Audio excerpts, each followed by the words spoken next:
Hey everybody, just want to go ahead and bring you another Bible devotional. This is what we in the church call Holy Week, and so we're trying to bring things out a little bit of what Jesus went through that last week before he died on the cross and was raised from the dead on Easter.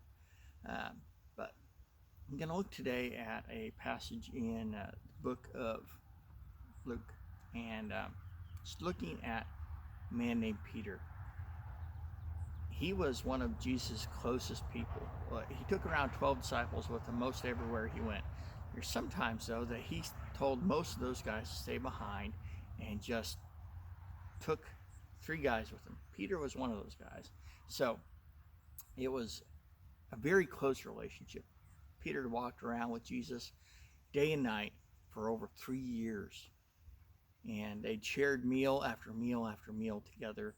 They had countless talks.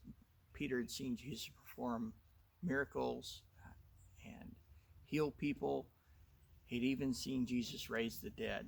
And Peter was one of the closest people to Jesus.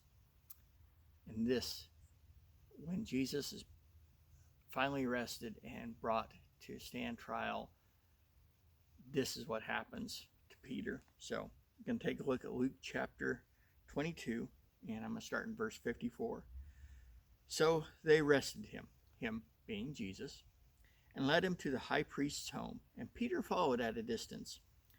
The guards lit a fire in the middle of the courtyard and sat around it, and Peter joined them there. A servant girl noticed him in the firelight and began staring at him. Finally, she said, "This man was one of Jesus' followers." But Peter denied it. "Woman," he said, "I don't even know him." After a while, someone else looked at him and said, "You must be one of them." "No, man, I am not," Peter retorted. About an hour later, someone else insisted, "This must be one of them because he is a Galilean too." But Peter said, "Man, I don't know what you are talking about." And immediately, while he was still speaking, the rooster crowed. At that moment, the Lord turned and looked at Peter. And suddenly the Lord's words flashed through Peter's mind.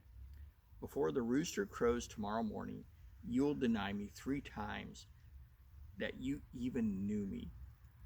Peter left the courtyard weeping bitterly. Peter just betrayed the man that he loved, that he had been spending, that he'd literally focused his life around for the last 3.5 years.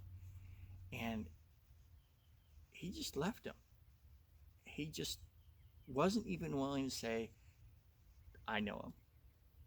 Not even that much.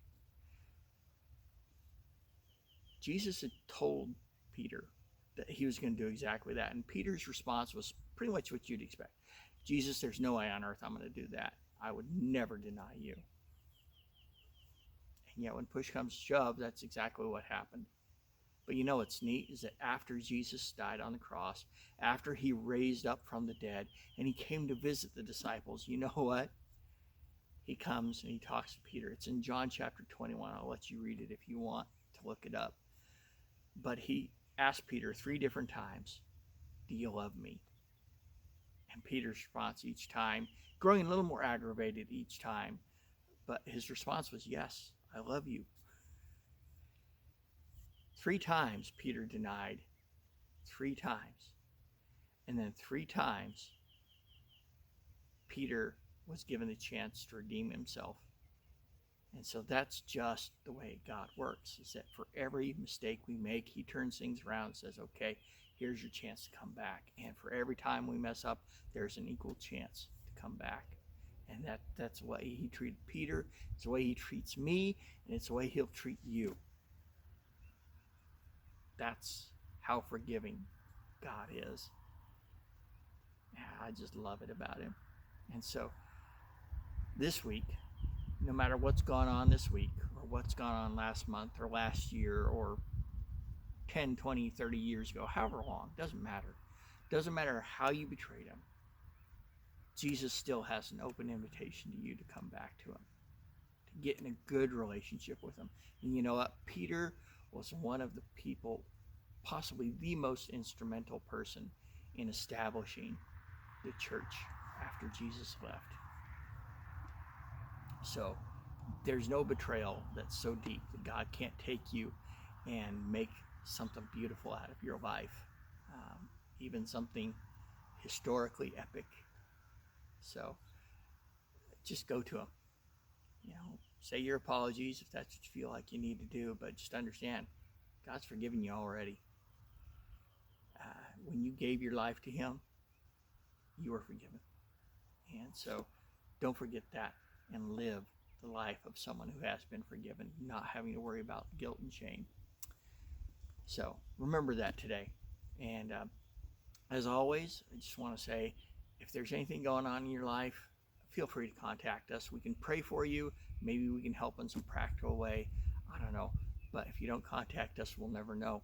So we just want to hear from you guys, and we love you, and we will see you next time.